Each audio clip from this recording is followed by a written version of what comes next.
এবার নবীজি বলছেন জাহান্নামে আমি উকি মেরে দেখেছি, জাহান্নামে দেখেছি বেশিরভাগ অধিবাসী, জাহান্নামের বেশিরভাগ মানুষ হচ্ছে উম্মতে মুহাম্মাদের নারী জাতি। বলেন নাউজুবিল্লাহ।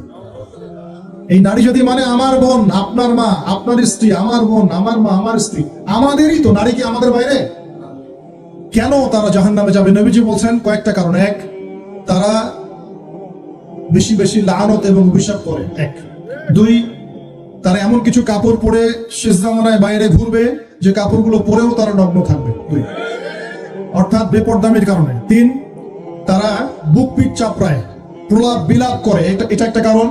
চার, তারা স্বামীর সাথে কখনো কখনো কুফরি করে। কেমন?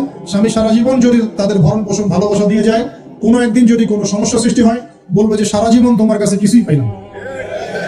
এই সবকিছুর ঊর্ধ্বে একটা কারণ আছে, এই সবকিছুর ঊর্ধ্বে একটা কারণ আছে। সেটা হলো, শোনেন, তাদের উদ্ধত মস্তকটা আল্লাহ পাকের বিধানের সামনে সহজে অবনত হতে পারে না, চায় না।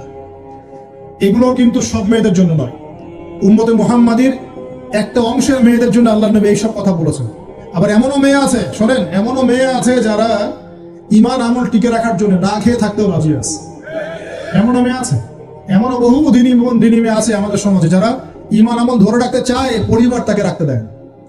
ফিরাউনের ঘরে থেকেও একজন মেয়ে জান্নাতে গিয়েছে, গিয়েছে কিনা? গিয়েছে। অতএব আমরাও যে দুধে দেওয়া তুলসী পাতা এমন নই, আমাদের মধ্যে বহু খারাপই আছে। কিন্তু নবীজি এখানে স্পেশালি বলেছেন যে শেষ জামানার মেয়েরা, নিসাউন কাসিয়াতুন আরিয়া, যারা কাপড় পরে নগ্ন থাকবে, মহিলাতুন নামিলা, যারা অন্যকে আকৃষ্ট করবে, অন্যের দিকে আকৃষ্ট হবে, এরা জান্নাতে যাবে না, জান্নাতের গন্ধও পাবে না। নবীজি বলেছেন আমি জাহান্নামে দেখেছি বেশিরভাগ নারী জাতি। এখানে আমার মা, আমার বোন, আপনার মা, আপনার বোনের সতর্ক হওয়ার কি হেদায়েত আছে কি নাই? আর এই মেয়েদেরকে চালাই কি আমরা না অন্য কেউ? আমরাই তো আমাদের পরিবারকে চালাই কি না? আমরাই তো খাওয়াই পড়ে নাকি? তাহলে আমাদের পরিবারের বোনেরা কি পর্দা করতে পারবে না? প্রতিষ্ঠা করতে পারবেন না? পরিবারের আমাদের মায়েরা, বোনেরা, স্ত্রীরা পর্দা করবে না? এই দায়িত্ব আমাদের না? পরিবারের কর্তা আমরা নই?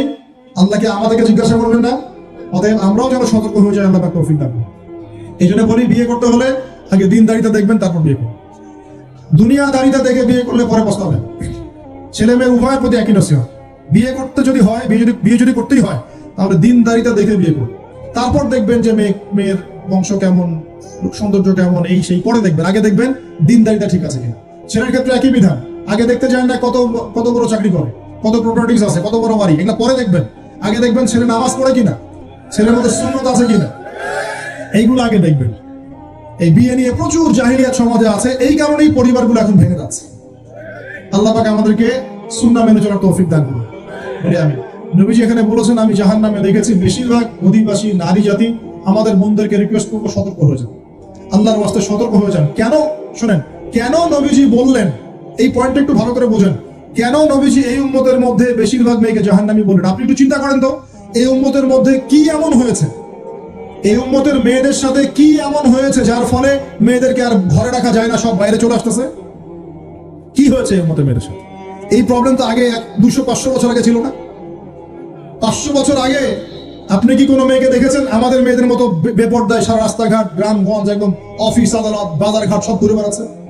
দেখেছেন 500 বছর আগে, 300 বছর আগে, 200 বছর আগে? লাস্ট সমসাময়িক সময় কি এমন হলো যে মেয়েদেরকে আর ঘরে রাখা যায় না? আমি একটা শব্দ বলে দিই, বাসায় গিয়ে রিসার্চ করবেন, সব বলে দিব না। লাস্ট 100-200-300 বছরে একটা মুভমেন্ট, একটা আদর্শ ছড়িয়ে পড়েছে বিশ্বের বুকে, তার নাম হলো ফেমিনিস্ট রেভলিউশন। মনে থাকবে, ফেমিনিস্ট রেভলিউশন। এটা নিয়ে ঘাটাঘাটি করেন, বুঝতে পারবেন কেন জাহান্নামের বেশিরভাগ অধিবাসী জাহান্নামে যাবে, নারীরা কেন জাহান্নামে যাবে বেশি বেশি। এই মুভমেন্টটা নিয়ে পড়াশোনা করলেই বুঝতে পারবেন। আল্লাহ পাক আমাদেরকে বোঝার তৌফিক দান করুন, অন্তরের চোখ খোলার তৌফিক দান করুন।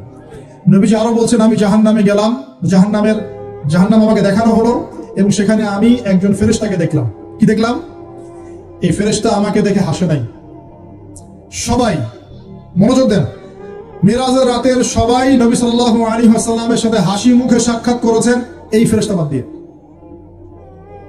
নবীজি বললেন জিবরাইল আলাইহিস সালামকে, সে এত গম্ভীর কেন, তার চেহারা হাসি নাই কেন? জিবরাইল আলাইহিস সালাম বলছেন যখন থেকে আল্লাহ পাক তাকে জাহান্নামের দায়িত্ব দিয়েছেন, যেদিন থেকে আল্লাহ পাক এই ফেরেশতাকে জাহান্নামের দায়িত্ব দিয়েছেন, ওই দিন থেকে তার চেহারার হাসি চলে গেছে। আর কিছু বলতে হবে? কেন হাসি চলে গেল? খুশিতে? জাহান্নামে আল্লাহ পাকের আযাব এবং এই আযাবের দায়িত্ব পালন করতে গিয়ে তার চেহারা থেকে হাসি চলে গেছে। নবীজি জানালেন তার নাম হচ্ছে মালিক। কি নাম? মালিক। আমরা দোয়া করি আমরা যেন তার সাক্ষাৎ না পাই, আমরা দোয়া করি আমরা যেন তার সাক্ষাৎ না পাই, আমিন। এবার নবী সাল্লাল্লাহু আলাইহি ওয়াসাল্লাম আসছেন, আসার সময় সুঘ্রাণ পাচ্ছেন, সুঘ্রাণ। ও একটা কথা বলি নাই, জান্নাতে তিনি যখন দেখলেন, সেখানে দেখলেন যে এখানে বেশিরভাগ অধিবেশী হচ্ছে এই উম্মতের গরিব মানুষরা। এই উম্মতে কারা? গরিব মানুষ, টাকা পয়সা কম, এত হিসাব কিতাব নাই, তো 5 ওয়াক্ত নামাজ পড়ে, রোজা রাখে, সাধ্যমতো দান সদকা করে, সত্য কথা বলে, জান্নাতে যাবে ইনশাআল্লাহ। গরিবদের 500 বছর আগে, কত বছর আগে? তার মানে এই উম্মতের যদি কেউ গরিব হয়ে থাকি আমরা, কষ্টের কিছু আছে? ইনশাআল্লাহ কষ্টের কিছু নাই। তারপর নবীজি আসছেন, তিনি বলছেন যে আমি একটা মিষ্টি জান্নাতি সুঘ্রাণ পেলাম। আমি জিজ্ঞাসা করলাম এটা কোত্থেকে আসছে? তখন জিবরাইল আলাইহিস সালাম বললেন এই ঘ্রাণ আসছে ফেরাউনের মেয়ের চুল আঁচড়ে দিত একজন দাসী। হঠাৎ একদিন চিরুনি পড়ে গেল হাত থেকে, সে বিসমিল্লাহ বলে চিরুনি উঠিয়েছে, আর দাসী শুনে নিয়েছে। বিসমিল্লাহ মানে? বিসমিল্লাহ মানে কি? আল্লাহর নামে মানে কি? তোমার কি ফেরাউন আমার বাবা ছাড়া আরো কোনো ইলাহা আছে নাকি? তখন সেই মহিলা বলেছিল হ্যাঁ, আমি এক আল্লাহর ইবাদত করি। ফেরাউনেরও রব হচ্ছে আমার আল্লাহ। এই অপরাধে তাকে ফেরাউন বড় আগুনের কুণ্ডলি খুঁড়ে তাকে ওখানে নামিয়ে দিয়েছিল, এবং তার 3টা কি 4টা বাচ্চা ছিল। এই সব বাচ্চাগুলোকে তার চোখের সামনে পুড়িয়ে ফেলেছে। শেষে একটা বাচ্চা ছিল, কোলের বাচ্চা। এই বাচ্চাকে নিয়ে সে লাফ দিবে, তাকে বাধ্য করা হচ্ছে।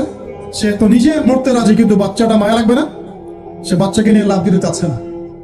তখন আল্লাহ পাক ওই বাচ্চার জবানে আল্লাহর কুদরত, আল্লাহর মুজিজা চালু করে দিলেন। ওই বাচ্চা কথা বলা শুরু করল। ওই বাচ্চা বলল হে আম্মা ইসবিরি ইয়া উম্মা, হে আমার মা সবর করো। ফাইন্না